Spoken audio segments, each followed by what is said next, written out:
കൊച്ചി നെടുമ്പാശ്ശേരി വിമാനത്താവളത്തിൽ വൻ ലഹരിവേട്ട 13 കോടി രൂപയുടെ കൊക്കൈനുമായി കെനിയൻ പൗരൻ ജെങ്ക ഫിലിപ്പ് ജോറോഗാണ് പിടിയിലായത്. മദ്യക്കുപ്പിയിൽ കലർത്തിയ 1100 ഗ്രാം കൊക്കൈനും 200 ഗ്രാം ക്യാപ്സൂളുകളും DRI കണ്ടെടുത്തു. അലി അക്ബർ ഷാ നൽകും കൂടുതൽ വിവരങ്ങൾ. അലി അക്ബർ ഷാ, സ്ഥിരം കടത്തുകാരനിൽ നിന്നാണോ ഇത് പിടികൂടിയത്? എന്തൊക്കെയാണ് വിവരങ്ങൾ?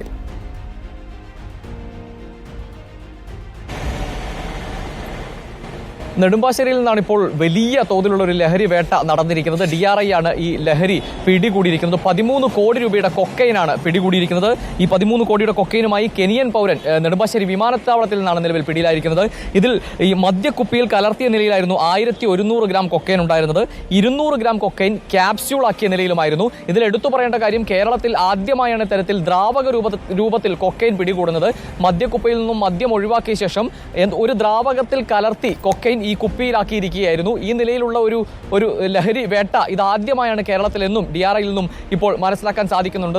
ആഴ്ചകൾക്ക് മുൻപാണ് ഒരു ടാൻസാനിയൻ യുവതിയിൽ നിന്നും വലിയ തോതിലുള്ള ലഹരി നെടുമ്പാശ്ശേരിയിൽ നിന്ന് തന്നെ പിടികൂടിയത്. കൊച്ചിയിൽ വിവിധ ഭാഗങ്ങളിൽ ഇത്തരത്തിൽ ഈ ലഹരി വേട്ട നടന്നുകൊണ്ടിരിക്കുന്നത്. വലിയ അളവിൽ ഈ സമീപകാലങ്ങളിൽ ലഹരി പിടികൂടിയിട്ടുണ്ട്. പക്ഷേ ഇതിൽ ഏറ്റവും പ്രധാനമായും ഇപ്പോൾ DRI പറയുന്നത് ഈ ദ്രാവക രൂപത്തിലുള്ള കൊക്കൈൻ വേട്ട ഇത് ആദ്യമായാണ് കേരളത്തിൽ നടക്കുന്നത് എന്നാണ് സുജയ. ഓക്കെ, വിവരങ്ങൾ നൽകിയത് അലി അക്ബർ ഷായാണ്.